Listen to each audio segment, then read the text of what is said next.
Alamin ang latest weather update ngayon dito sa Sir Aris Official Weather News Today.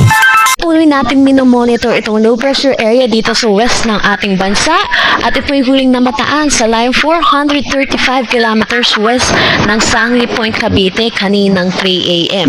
Kung makikita natin, ito ay nakapulang bilog, meaning mataas ang tsansa nito na maging isang ganap na bagyo. Pero kung ito man ay magiging ganap na bagyo, ay ito'y malapit na dito sa border ng ating power line at palabas na rin naman ng ating Philippine Area of Responsibility. Sakaling maging bagyo, papangalanan natin tong Jacinto.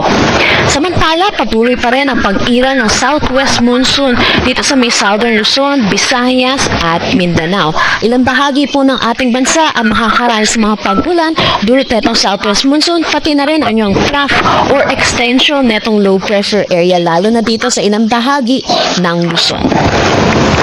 Kaninang 5 a.m. ay naglabas tayo ng weather advisory hinggil sa magiging paulan na itong southwest monsoon or habagat natin. Inaasahan natin ngayong araw ang 50 to 100 millimeters of rain dito sa may Palawan, Occidental Mindoro at Antique.